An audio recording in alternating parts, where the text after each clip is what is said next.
just yesterday, I talked to my Republican brother, who is African American. His name is Tim Scott. He's out of South Carolina. And I said, look, man, we got to do something about our men, our boys, because we're losing them. And they're causing this whole region to lose jobs. He said the same thing where he's from. So we're working together now to see what we can do to keep school buildings open in the evening, on the weekend, year-round, to have our young boys, our young people, and most importantly, their family, their parents, understand the value of learning how to read, literacy. Because see, many times right now, it's the families that don't have the incentive to encourage their kids like my mother did, like our parents did, to stay in school and learn because they can't read themselves. I'm talking about the parents. They don't value education. So that's what we're trying to deal with right now. And that is great that he and I, as a Democrat and Republican, we're working together. We're going to go on the floor of the House of Representatives next week and likely say that he and I, he being one of the most conservative members of the House and me being rated one of the 20 most liberal members of the House last year, are coming together to agree that we have got to help our black boys. That's one thing.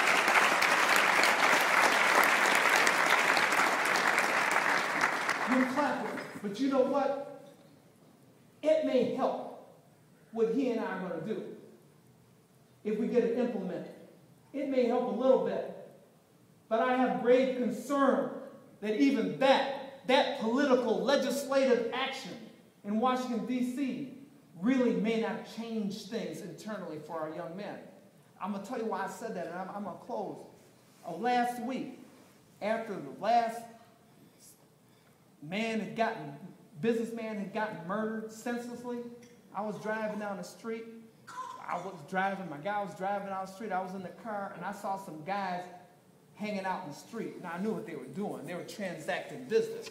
So I told the guy, I said, pull over, man. I'm going to get out of the car and talk to these brothers. Now, a couple of them saw me. They got in their car, and they drove out. And the one guy saw me coming at him. He kind of, at one time, braced himself, but then also was thinking, well, maybe I was coming up to him to purchase something, okay?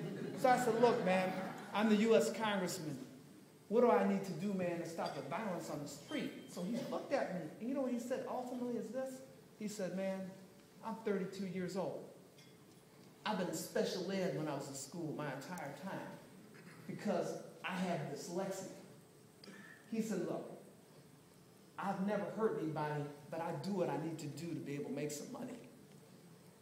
And then after a while, because he could sense I was really listening to him, see, he didn't know that I kind of went through the same thing, except I did have parents that loved me and cared for me. He said, what bothers me the most is now I watch TV and I see videos with kids, young kids, having stuff that I can never afford. He said, I don't feel like a man because I can't support myself. He doesn't feel like a man because he can't support himself. And he said he and his buddies, they have the same type of resentment that fuels the anger that they have. And he told me that I couldn't talk to his buddies because they wouldn't talk to me. They're too volatile for me to get close to. I'm not justifying the violence. But you know what it did? It brought me back to when I was 23, when I didn't have anything, when I lost the car, when nobody wanted to deal with me, when I couldn't find any work, when I didn't feel like no one loved me. I was a little guy, but you know what? I was on edge. Every time I caught the bus, I was hoping nobody would step on my foot or bump me because they was going to get it. You know what I'm saying? That's how I felt. That's how our men feel right now. Not as men. This fraternity, think about how we were founded. Because of the cold, chilling Ithaca winter that was really a metaphor for how our brothers were being treated. That's what drove our 7 jewels to come together. Because they had to make it, to survive academically. My point is this. This is why I came here today. This is way out of the district I'm running in. This is Lansing. I wanted to be here because of this. Our aims of our fraternity, manly deeds, scholarship, love of all mankind. Look, man, that's not just about our fraternity. Our young men right now, the deeds that they are committing are dastardly, full of mayhem because of hate. Hate for others, but most tragically, it's because of hate for themselves. Our own boys don't love themselves. Scholarship, there's no value of learning there. My point is this. Alpha Phi Alpha Fraternity Incorporated, this chapter especially, founded, steeped in scholarship here in the state's capital. We need you to work now, not just to grow your membership, but to help save our young people. Manly deeds, scholarship, love of all mankind. That's what can transform our young boys to actually see themselves as men. As men, think about it. Our creed really underscores the basic rule that Christ and the Old Testament has taught us. Love yourself.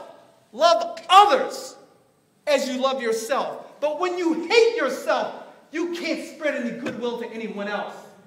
My brothers and also my sisters here, it is in this fraternity's creed.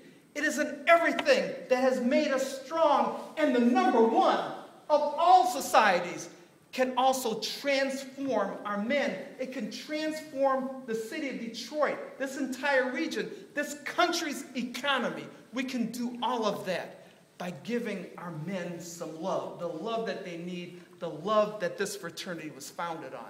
Alpha Phi Alpha Fraternity Incorporated, your mission right now is needed more in this century than ever before in Ithaca, New York. I know this. I was in Ithaca. The cold, chilly weather is nothing compared to the lack of direction and lack of love that our young people are experiencing right now. And we, as members of this great #1 fraternity, can transform their lives and transform this country. Thank you so much for having me.